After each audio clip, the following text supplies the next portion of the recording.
Submit a student list on NAEP. This presentation of the process for submitting a student list for the National Assessment of Educational Progress, or NAEP, covers a review of the required demographics of the student template and a complete demonstration of all the steps for submitting the Excel template on the MyNAEP website. Submitting the list is also referred to as e-filing, in which you upload a completed student list onto the website. Various means of assistance are also discussed. Posted on MyNAEP in the Submit Student List section is a NAEP tutorial video. It is 6 minutes long, and I suggest viewing this as a foundation for this video. This will follow up with a complete demonstration of the process and details. So let's look at the template.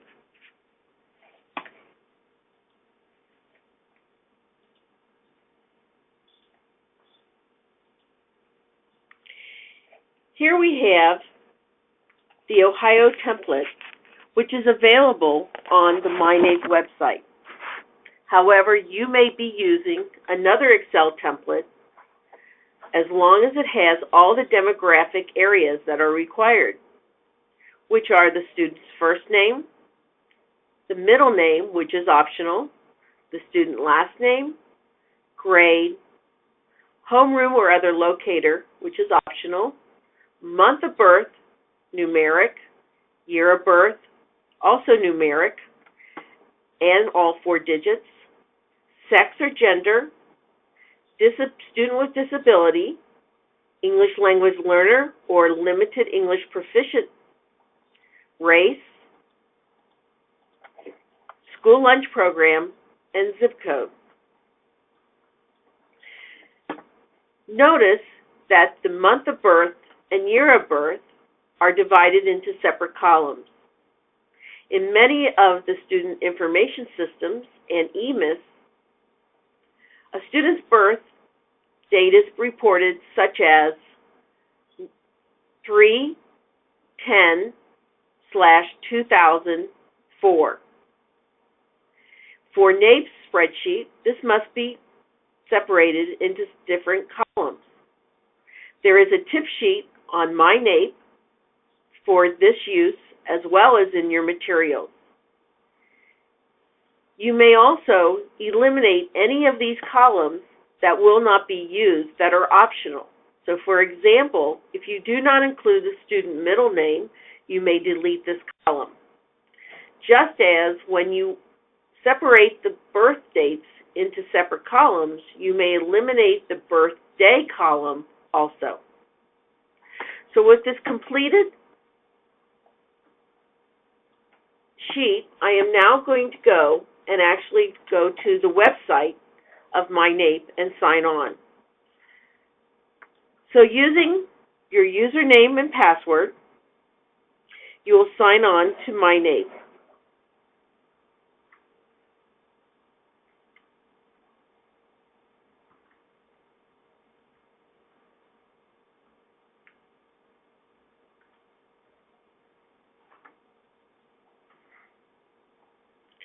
And if you make a mistake, you can always try again.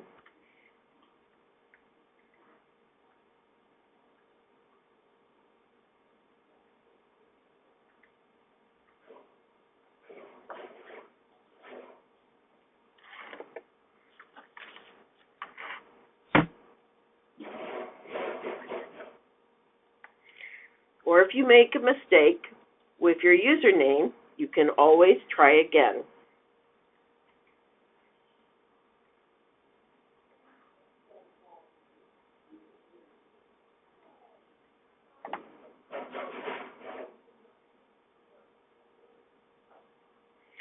Now I'm on to the MyNAEP website. Over here on my menu, I see the Submit Student List section. I will click on this, and I will also see information about submitting the student list, which has opened on October 6th. It also gives me information as to what parts are required. I will now go down to the bottom and click Start Filing. The blue button will take me to the next section, which will ask me if I am ready. It's going to remind me again of all the information that is needed.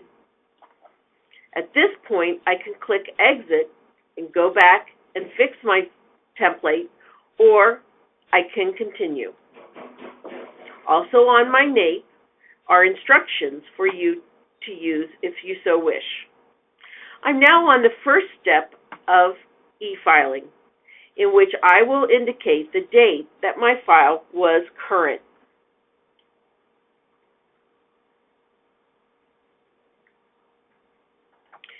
My file does contain headers, and now I'm going to go out and I'm going to upload my file.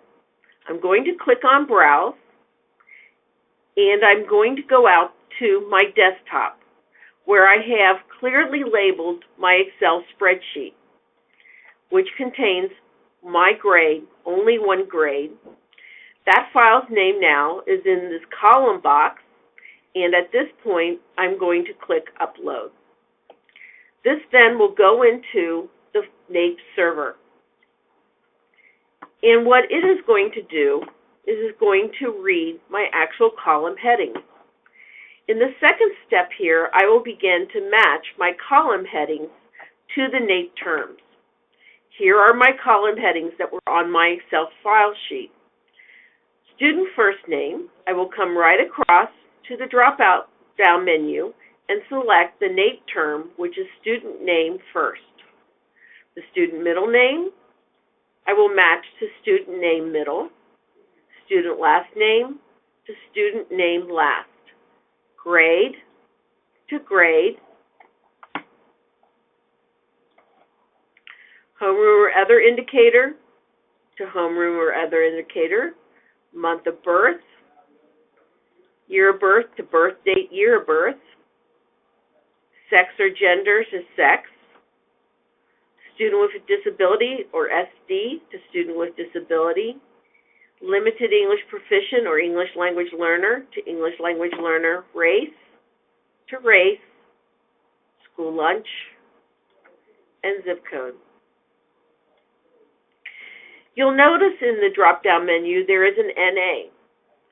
So if I have left, for example, a column of the birthday in, the process will have read that column heading, and I would simply match that to NA because it is not required for this NAPE e-filing process.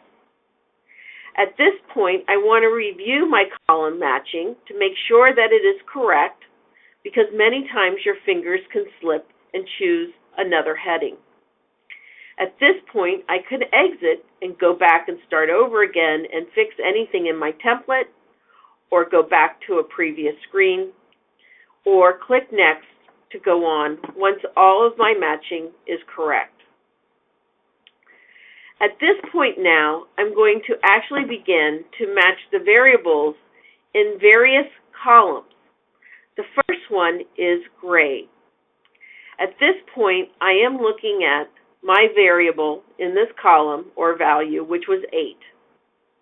And I can click on Select Code, in this case, 8. I have 63 students. 100% of my students are coded as grade 8. That is correct, and I'm going to click Next to go on. If in this process it takes a little while to go to the next screen, please keep in mind that all states and jurisdictions are involved in e-filing at some point. That includes not only all 50 states, Hawaii and Alaska, but also the District of Columbia, Puerto Rico, and the Department of Defense schools. Now I am in the next column for sex, and I'm looking at my historical data here from the Common Core data of 2012-2013, in which I'm seeing for my school, I have had roughly 54% male and 46% female. Now it is telling me that the variables that it found in my column were a 1 and a 2. At this point, it's important to know what your variable means. You can get this information, if need be, from your student information person or EMIS person.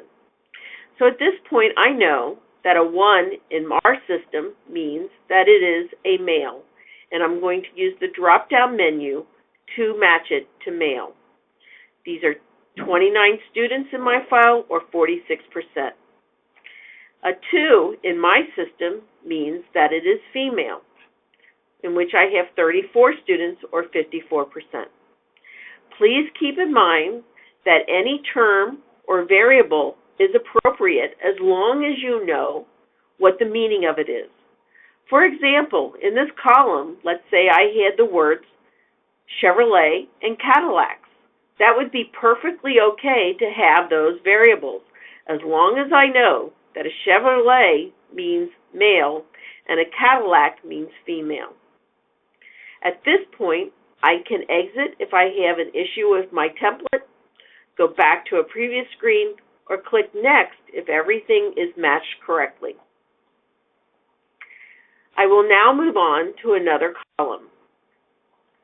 This is the column Student with Disability. In this case, I have 6 variables. I am showing you examples of different variables and how you would match them up. Many of you may only have 1 or 2 variables in this column, and that's perfectly okay as long as you know, again, what each variable means. In this column, in this line 1, I have no variable or value. In fact, I really have blanks. And that's perfectly okay as long as I know that in my system, when I see a blank, that means no, not SD. I have 49 students, or roughly 78% of my group, that is not SD. Now I see a variable of 504. A 504 is a federal program. It is not an IEP, so I would match any student that's on a 504 plan to no, not SD. The next variable is no, not SD. That's very clear to me. I mark it as no, not SD. My 4th line shows that I have a variable of a Y. In this case, I know from my EMIS person or Student Information System person that a Y means yes, IEP, so I will match it to yes, IEP. Yes also means that the student has an IEP, as well as another variable here, yes, IEP. At this point, I'm going to review again my matching of my columns. If I feel they are all correct, I will go on and click Next. I can again click Exit or go back to a previous screen. My next column is English Language Learner or Limited English Proficient. Again, I have various values. You, in your column, may only have 1 or 2. Here I have, again, several blanks, and I know that a blank means that the student is no, not ELL or LEP. An N also means no, not ELL, as well as no, not formally ELL, no formally ELL, or no, not ELL.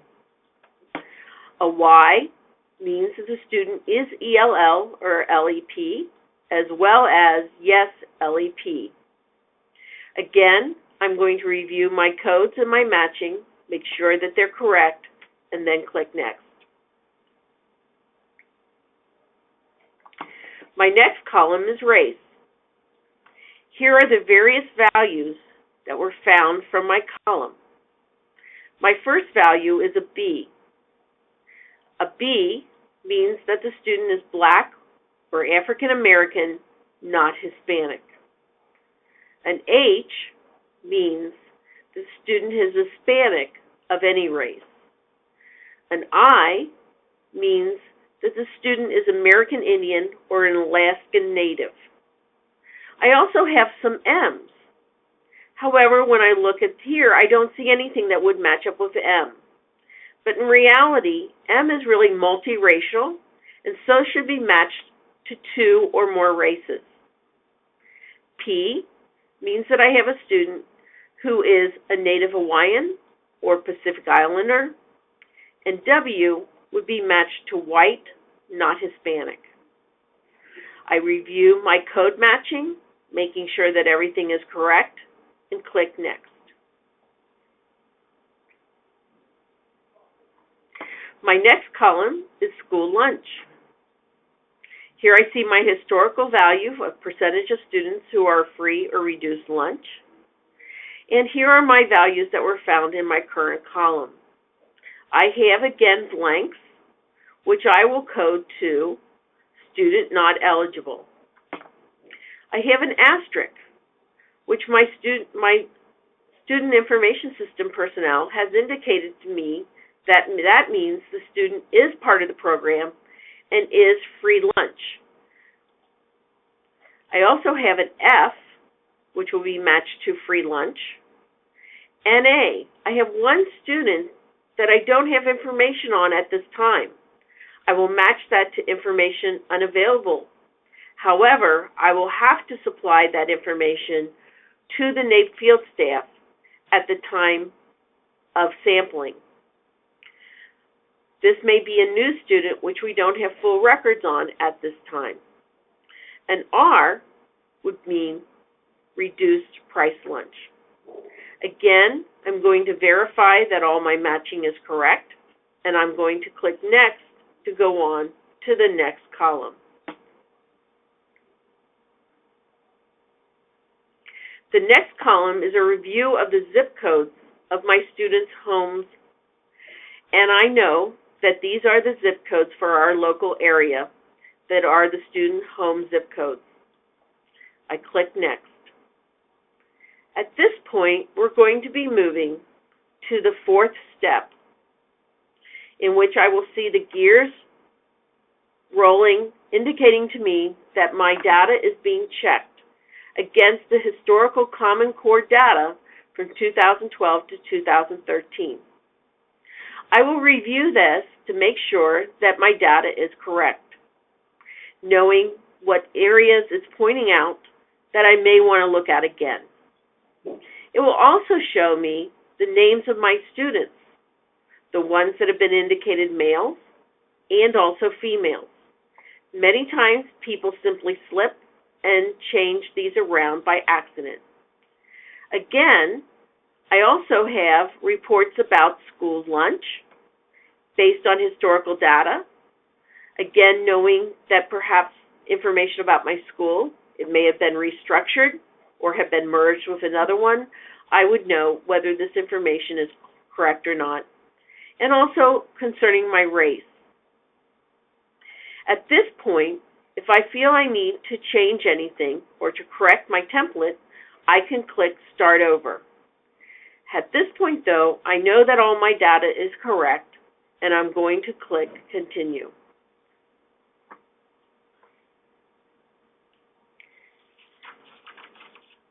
My last step is then to verify this information.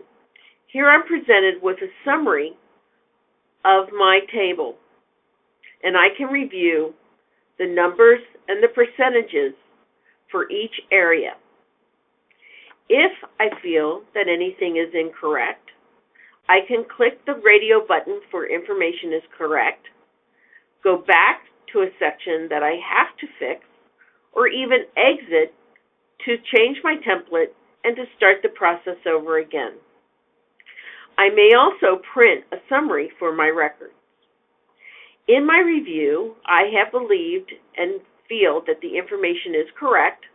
I'm going to click Information is Correct radio button and then click Submit.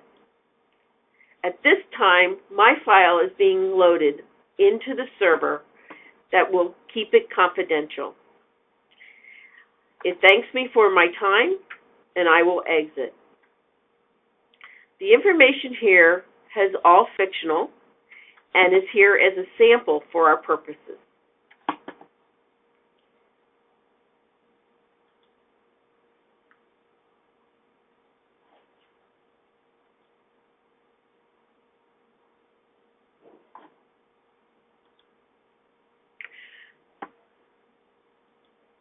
So let's review. There are 4 steps in e-filing.